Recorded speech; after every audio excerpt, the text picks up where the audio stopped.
بسم الله الرحمن الرحيم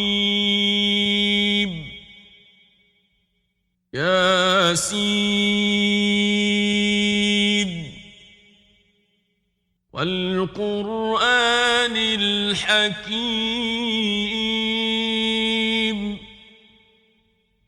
إنك لمن المرسلين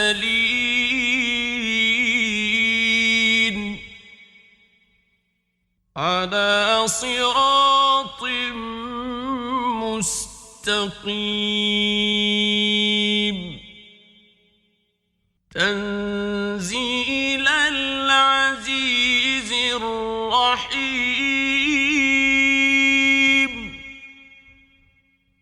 لتنذر قوما ما أنذر آباؤهم فهم غافلون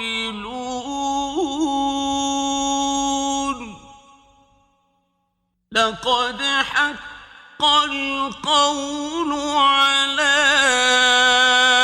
أكثرهم فهم لا يؤمنون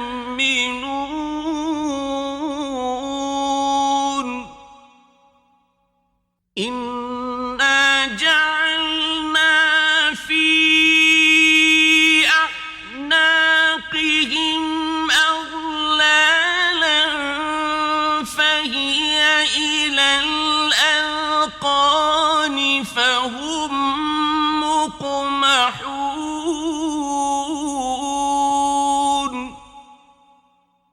وجعلنا من بين أيديهم سدا ومن خلفهم سدا فأغشيناهم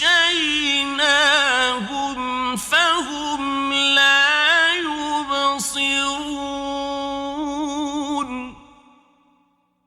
وسواء عليهم أأنذرتهم أم لم تنذرهم لا يؤمنون إنما تنذر من اتبع الذكر وخشي الرحمن بالغيب فبشره بمغفرة وأجر كريم إنا نحن نحيي الموتى ونكتب ما قدموا وآثارهم وكل شيء أحصيناه في إمام مبين واضرب لهم مثلا أصحاب القرية إذ جاءها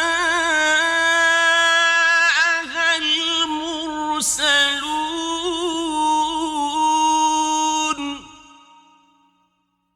إذ أرسلنا إليهم اثنين فكذبوهما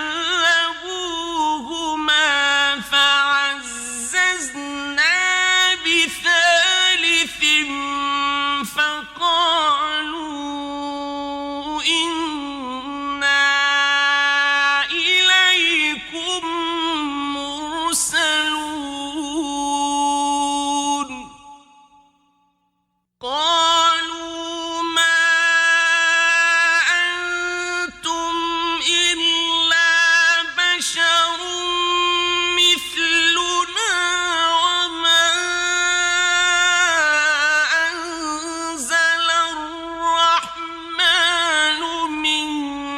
شيء إن أنتم إلا تكذبون قالوا ربنا يعلم إنا إليكم لمرسلون وما علينا إلا البلاغ المبين قالوا إنا تطيرنا بكم لئن لم تنتهوا لنرجمنكم وليمسنكم منا عذاب أليم قالوا طائركم معكم أئن ذكرتم بل أنتم قوم مسرفون وجاء من أقصى المدينة رجل يسعى قال يا قوم اتبعوا المرسلين اتبعوا من لا يسألكم أجرا وهم مهتدون وما لي لا أعبد الذي فطرني وإليه ترجعون أأتخذ من دونه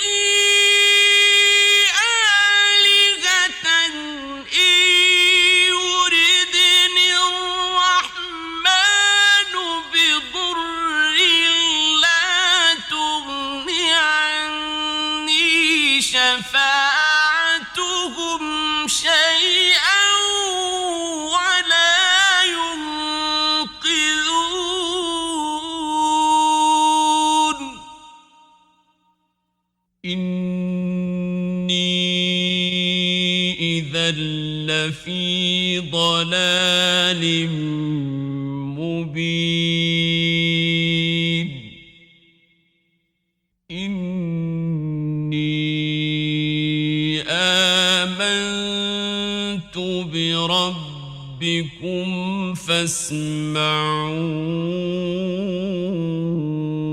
فاسمعون قيل ادخل الجنة قال يا ليت قومي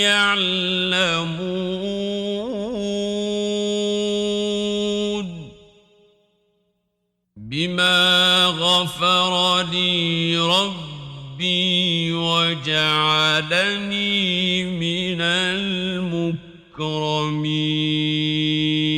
المكرمين وما أنزلنا على قومه من بعده من جند من السماء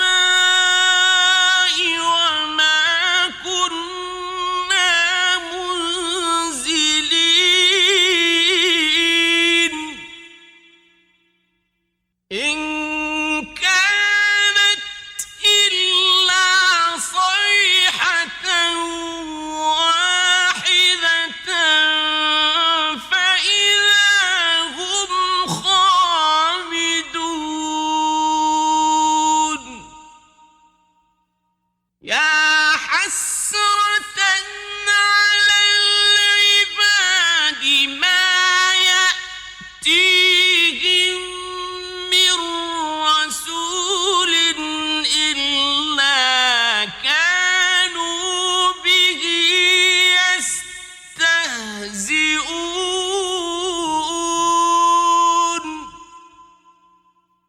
ألم يروا كم أهلكنا قبلهم من القرون أنهم إليهم لا يرجعون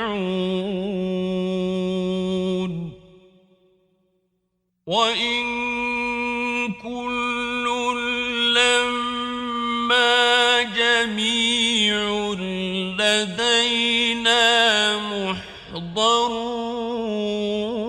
محضرون وآية لهم الأرض الميتة أحييناها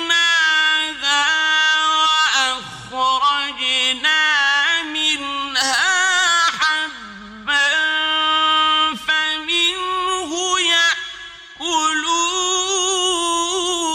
يأكلون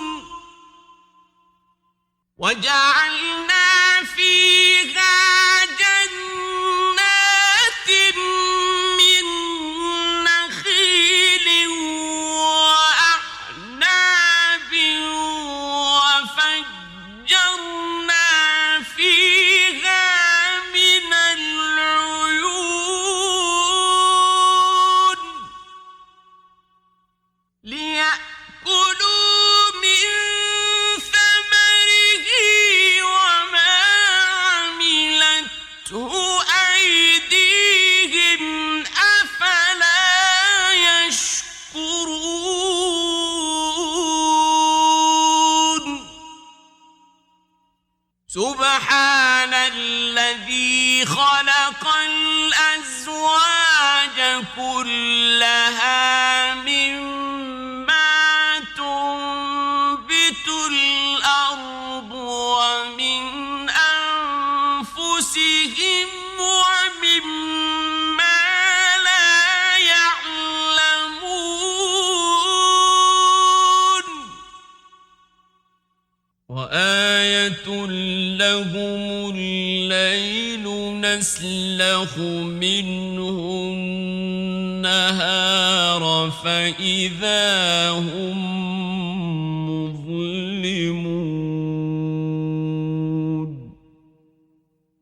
والشمس تجري لمستقر لها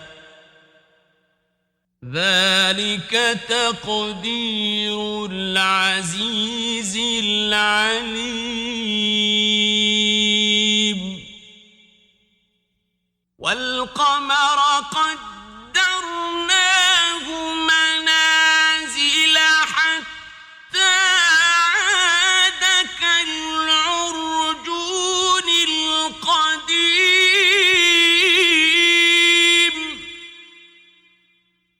لا الشمس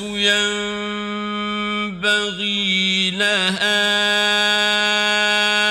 أن تدرك القمر ولا الليل سابق النهار وكل في فلك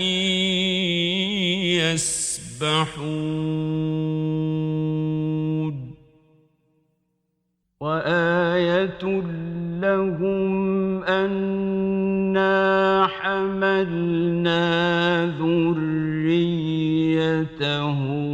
في الفلك المشحون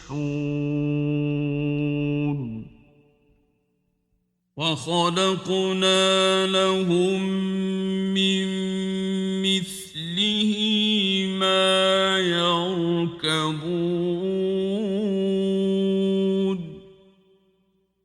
وإن نشأ نغرقهم فلا صريخ لهم ولا هم ينقذون إلا رحمة منا ومتاعا إلى حين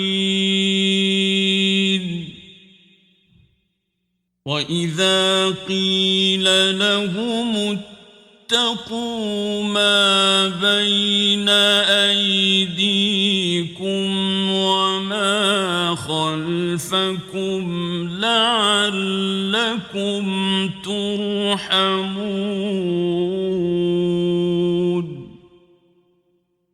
وما تأتيهم من آية من آيات ربهم إلا كانوا عنها معرضين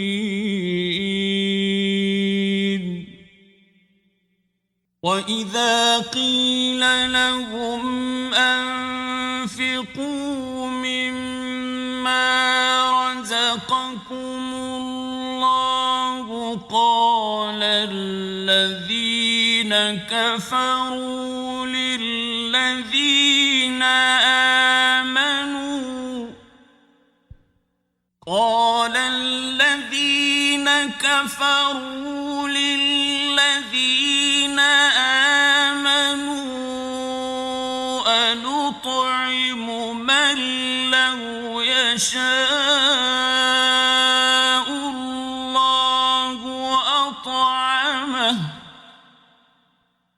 أنطعم من لو يشاء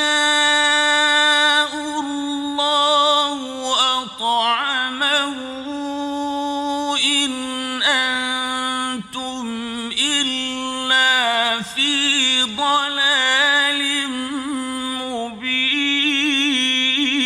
مبين ويقولون متى هذا الوعد إن كنتم صادقين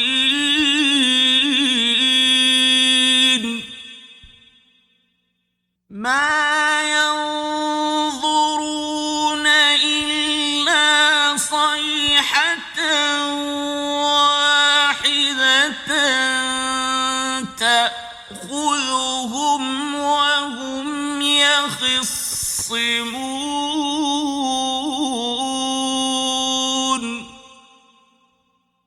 فلا يستطيعون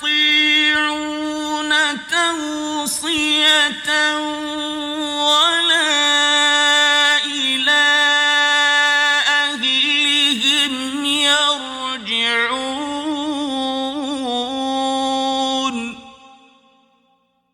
ونفخ في الصور فإذا هم من الأجداث إلى ربهم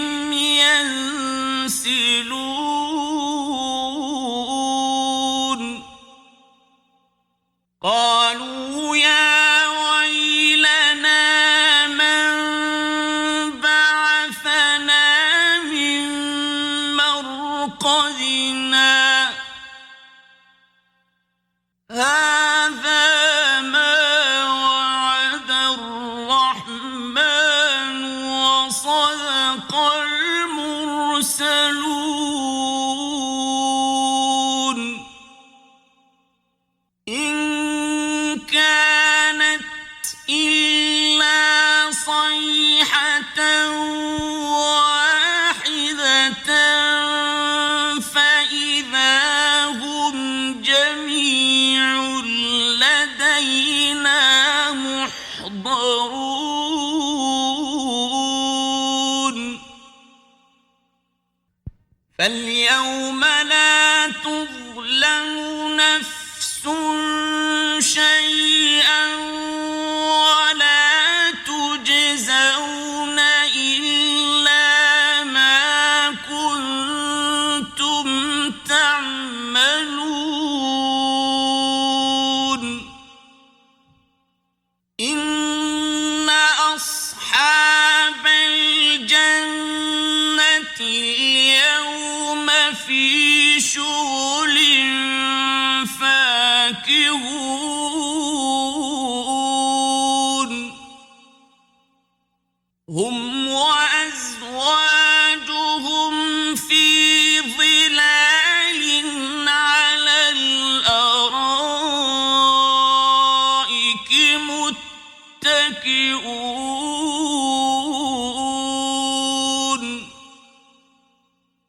لهم فيها فاكهة ولهم ما يدعون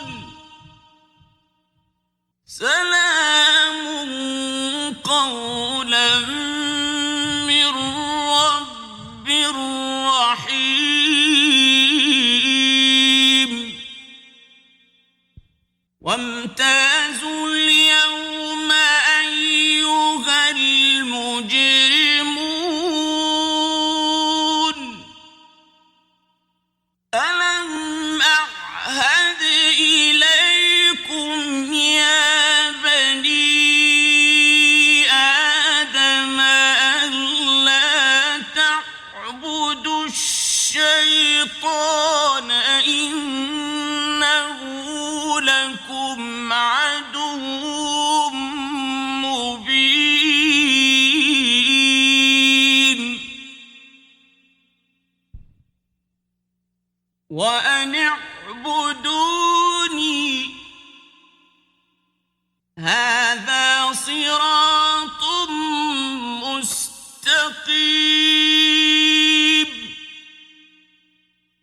ولقد أضل منكم جبلا كثيرا أفلم تكونوا تعقلون هذه جهنم التي كنتم توعدون اصلوها اليوم بما كنتم تكفرون اليوم نختم على أفواههم وتكلمنا أيديهم وتشهد أرجلهم بما كانوا يكسبون ولو نشاء لطمسنا على أعينهم فاستبقوا الصراط فأنى يبصرون ولو نشاء لمسخناهم على مكانتهم فما استطاعوا مضيا ولا يرجعون ومن نعمره ننكسه في الخلق أفلا يعقلون وما علمناه الشعر وما ينبغي له إن هو إلا ذكر وقرآن مبين لينذر من كان حيا ويحق القول على الكافرين أولم يروا أنا خلقنا لهم مما عملت أيدينا أنعاما فهم لها مالكون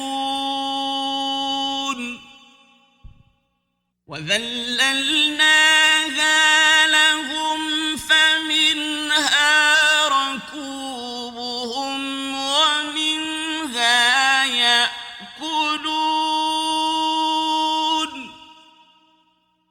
ولهم فيها منافع ومشارب أفلا يشكرون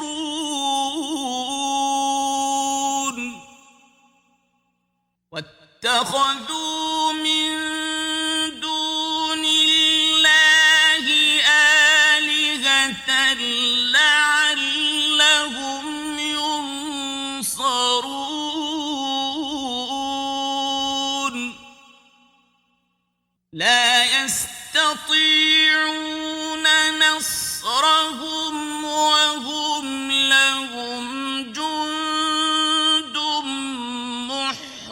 محضرون فلا يحزنك قولهم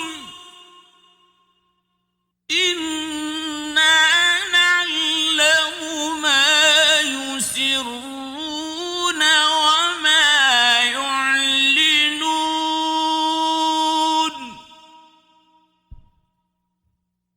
أولم ير الإنسان أنا خلقناه من نطفة فإذا هو خصيم مبين وضرب لنا مثلا ونسي خلقه قال من يحيي العظام وهي رميم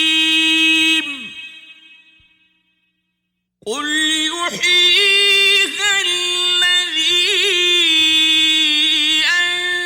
أنشأها أول مرة وهو بكل خلق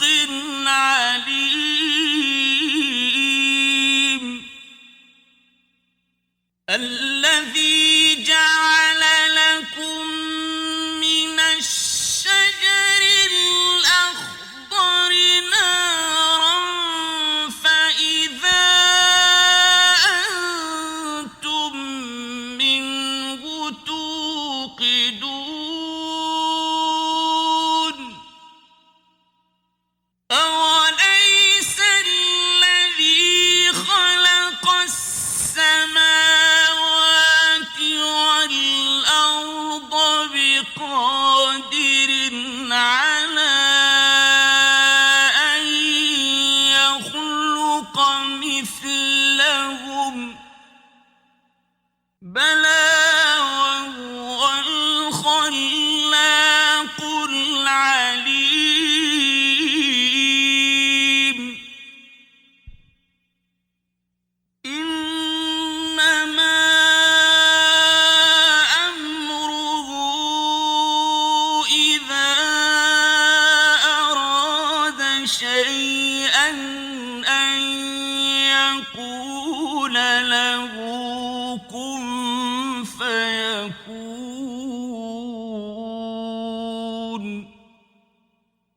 فسبحان الذي بيده ملكوت كل شيء وإليه ترجعون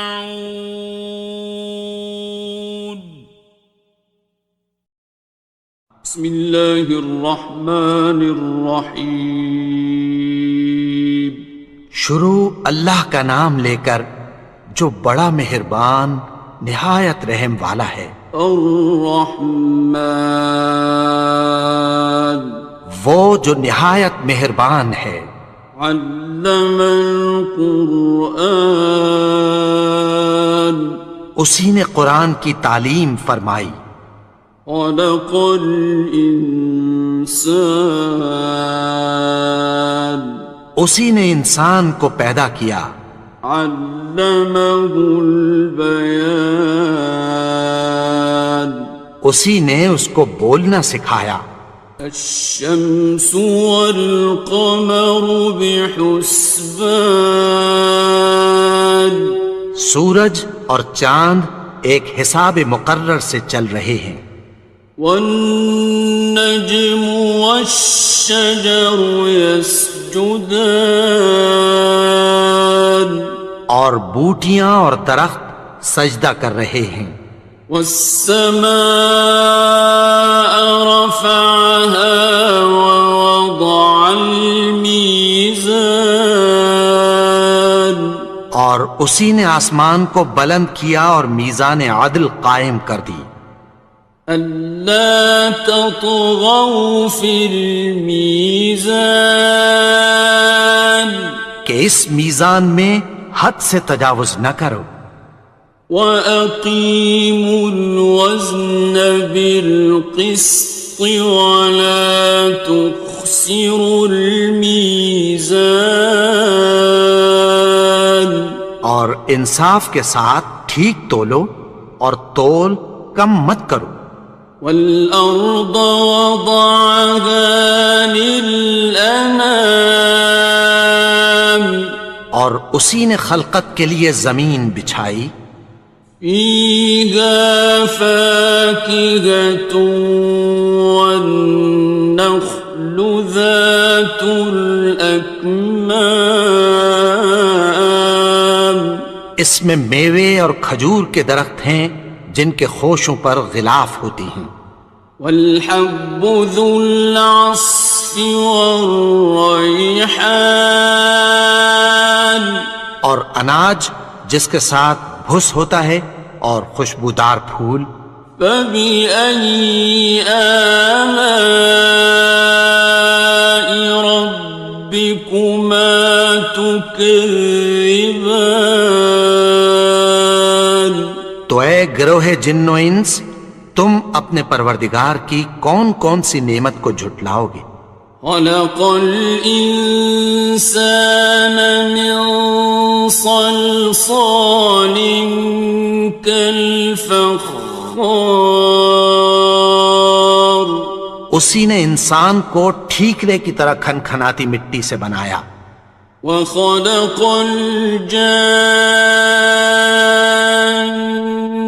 مِن مَّارِجٍ مِّن نَّارٍ اور جنات کو آگ کے شعلے سے پیدا کیا. فَبِأَيِّ آلَاءِ رَبِّكُمَا تُكَذِّبَانِ تو تم اپنے پروردگار کی کون کون سی نعمت کو جھٹلاؤ گے. رب المشرقين ورب المغربين وہی دونوں مشرقوں اور دونوں مغربوں کا مالک ہے. فبأي آلاء ربكما تكذبان تو تم اپنے پروردگار کی کون کون سی نعمت کو جھٹلاؤ گے. مرج البحرين يلتقيان اسی نے دو دریا رواں کیے جو آپس میں ملتے ہیں. بينهما برزخ لا يبغيان مگر دونوں میں ایک آڑ ہے کہ اس سے تجاوز نہیں کر سکتے. فبأي آلاء ربكما تكذبان تو تم اپنے پروردگار کی کون کون سی نعمت کو جھٹلاؤ گے. يخرج منهما اللؤلؤ والمرجان ان دونوں دریاؤں سے موتی اور مونگے نکلتے ہیں. فبأي آلاء ربكما تكذبان تو تم اپنے پروردگار کی کون کون سی نعمت کو جھٹلاؤ گے. وَلَهُ الْجَوَارِ الْمُنشَآتُ فِي الْبَحْرِ كَالْأَعْلَامِ،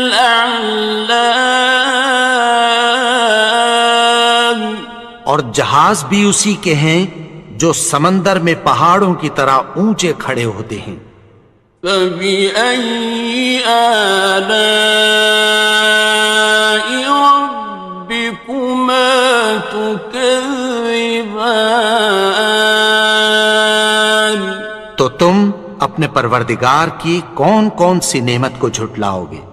كُلُّ مَنْ عَلَيْهَا فَانٍ، جو مخلوق زمین پر ہے سب کو فنا ہونا ہے، وَيَبْقَى وَجْهُ رَبِّكَ ذُو الْجَلَالِ وَالْإِكْرَامِ، اور تمہارے پروردگار ہی کی ذات جو صاحب جلال و کرم ہے باقی رہے گی۔ فَبِأَيِّ آلَاءِ رَبِّكُمَا تُكَذِّبَانِ،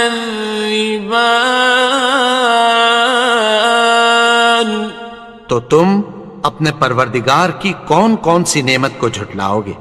يَسْأَلُهُ مَن فِي السَّمَاوَاتِ وَالْأَرْضِ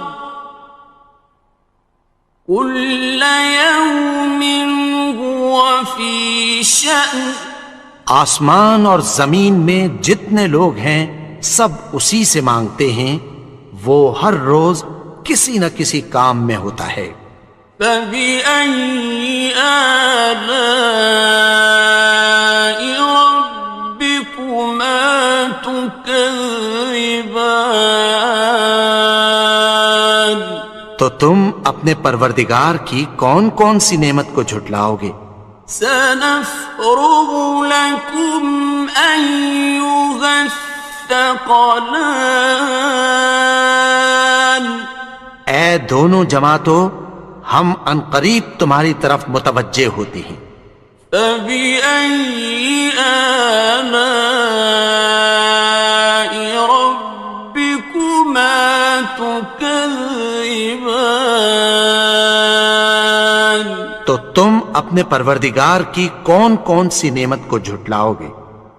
يَا مَعْشَرَ الْجِنِّ وَالْإِنسِ إِنِ اسْتَطَعْتُمْ أَن تَنفُذُوا مِنْ أَقْطَارِ السَّمَاوَاتِ وَالْأَرْضِ فَانفُذُوا لَا تَنفُذُونَ إِلَّا بِسُلْطَانٍ، اے گروہ جن و انس، اگر تمہیں قدرت ہو کہ آسمان اور زمین کے کناروں سے نکل جاؤ تو نکل جاؤ، اور زور کے سوا تو تم نکل سکنے ہی کہ نہیں۔ فَبِأَيِّ آلَاءِ رَبِّكُمَا تُكَذِّبَانِ، تو تم اپنے پروردگار کی کون کون سی نعمت کو جھٹلاؤ گے؟ يُرْسَلُ عَلَيْكُمَا شُوَاظٌ مِّن نَّارٍ وَنُحَاسٌ فَلَا تَنتَصِرَانِ، تم پر آگ کے شعلے صاف اور دھواں ملے چھوڑ دیے جائیں گے، پھر تم ان کا مقابلہ نہ کر سکو گے۔ فَبِأَيِّ آلَاءِ رَبِّكُمَا تُكَذِّبَانِ، تو تم اپنے پروردگار کی کون کون سی نعمت کو جھٹلاؤ گے؟ فَإِذَا انشَقَّتِ السَّمَاءُ فَكَانَتْ وَرْدَةً كَالدِّهَانِ، پھر جب آسمان پھٹ کر تیل کی تلچھٹ کی طرح گلابی ہو جائے گا تو وہ کیسا ہولناک دن ہوگا۔ فبأي آلاء ربكما تكذبان؟ تو تم اپنے پروردگار کی کون کون سی نعمت کو جھٹلاؤ گے؟ فيومئذ لا يسأل عن ذنبه إنس ولا جان۔ تو اس روز نہ تو کسی انسان سے اس کے گناہوں کے بارے میں پرسش کی جائے گی اور نہ کسی جن سے۔ فبأي آلاء ربكما تكذبان؟ تو تم اپنے پروردگار کی کون کون سی نعمت کو جھٹلاؤ گے؟ يعرف المجرمون بسيماهم فيؤخذ بالنواصي والأقدام۔ گناہگار اپنے چہرے ہی سے پہچان لیے جائیں گے تو پیشانی کے بالوں اور پاؤں سے پکڑ لیے جائیں گے۔ فبأي آلاء ربكما تكذبان؟ تو تم اپنے پروردگار کی کون کون سی نعمت کو جھٹلاؤ گے؟ هذه جهنم التي يكذب بها المجرمون۔ یہی وہ جہنم ہے جسے گناہگار لوگ جھٹلاتے تھے۔ يطوفون بينها وبين حميم آن۔ وہ دوزخ اور کھولتے ہوئے گرم پانی کے درمیان گھومتے پھریں گے۔ فبأي آلاء ربكما تكذبان؟ تو تم اپنے پروردگار کی کون کون سی نعمت کو جھٹلاؤ گے؟ وَلِمَنْ خَافَ مَقَامَ رَبِّهِ جَنَّتَانِ؟ اور جو شخص اپنے پروردگار کے سامنے کھڑے ہونے سے ڈرا اس کے لیے 2 باغ ہیں۔ فَبِأَيِّ آلَاءِ رَبِّكُمَا تُكَذِّبَانِ؟ تو تم اپنے پروردگار کی کون کون سی نعمت کو جھٹلاؤ گے؟ ذَوَاتَا أَفْنَانٍ؟ ان دونوں میں بہت سی شاخیں یعنی قسم قسم کے میووں کے درخت ہیں۔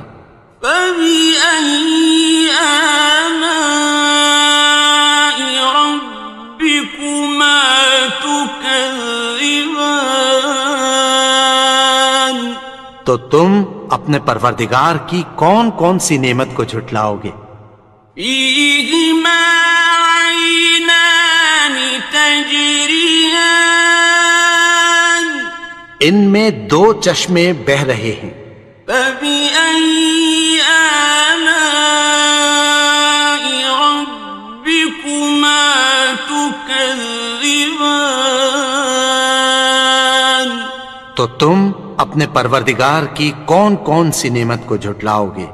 فِيهِمَا مِن كُلِّ فَاكِهَةٍ زَوْجَانِ؟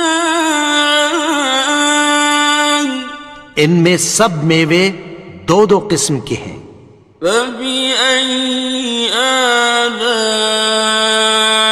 رَبِّكُمَا تُكَذِّبَانِ؟ تو تم اپنے پروردگار کی کون کون سی نعمت کو جھٹلاؤ گے؟ متكئين على فرش بطائنها من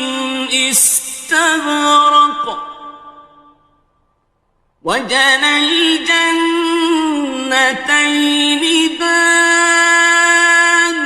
اہل جنت ایسے بچھونوں پر جن کے استر اطلس کے ہیں تکیہ لگائے ہوئے ہوں گے، اور دونوں باغوں کے میوے قریب جھک رہے ہیں۔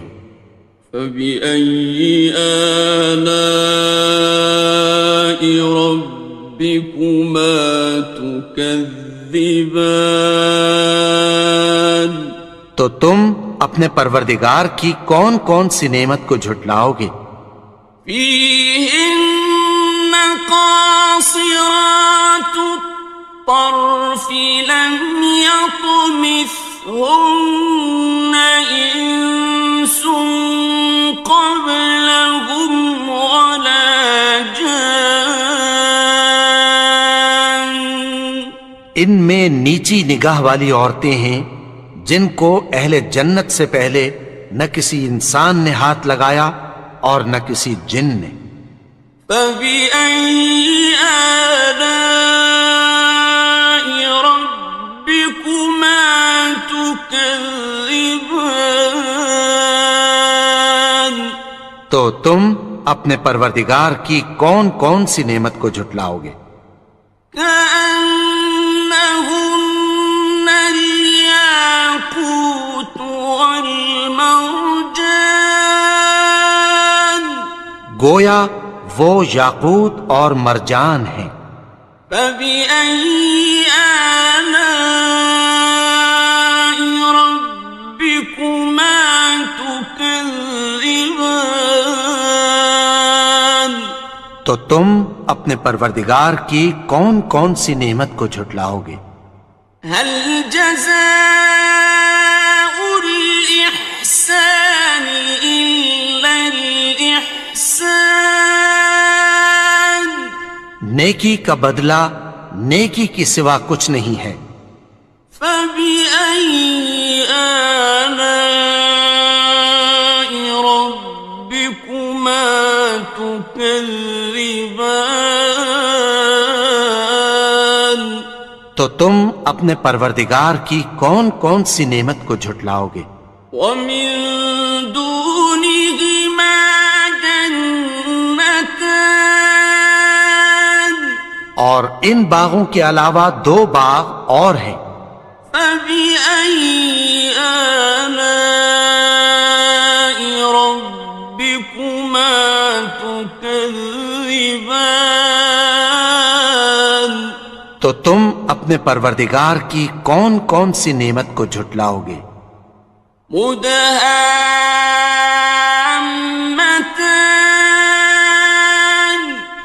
دونوں خوب گہرے سبز۔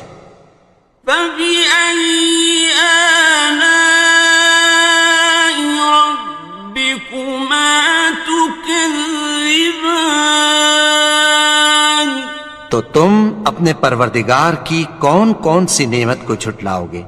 فِيهِمَا عَيْنَانِ نَضَّاخَتَانِ، ان میں دو چشمے ابل رہے ہیں۔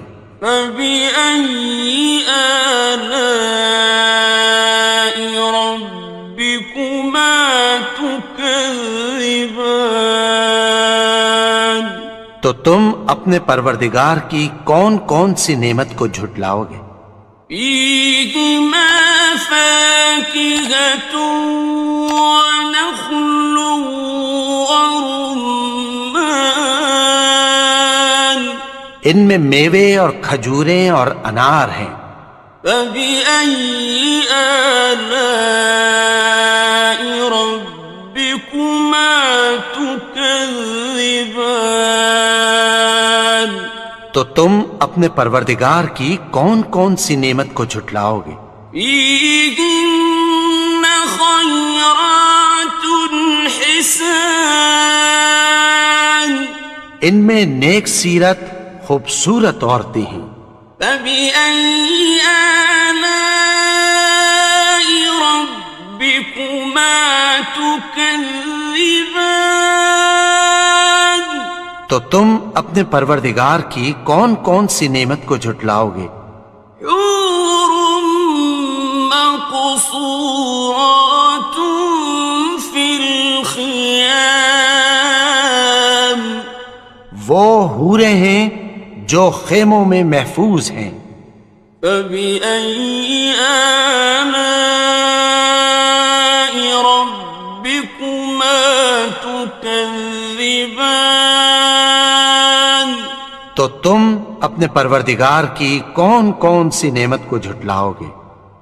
لم يطمثهن إنس قبلهم ولا جان ان کو اہل جنت سے پہلے نہ کسی انسان نے ہاتھ لگایا اور نہ کسی جن نے. فبأي آلاء ربكما تكذبان تو تم اپنے پروردگار کی کون کون سی نعمت کو جھٹلاؤ گے؟ متكئين على رفرف خضر وعبقري حسان سبز قالینوں اور نفیس مسندوں پر تکیہ لگائے بیٹھے ہوں گے. فبأي آلاء ربكما تكذبان تو تم اپنے پروردگار کی کون کون سی نعمت کو جھٹلاؤ گے؟ تبارك اسم ربك ذي الجلال والإكرام اے نبی، تمہارا پروردگار جو صاحب جلال و کرم ہے، اس کا نام بڑا بابرکت ہے.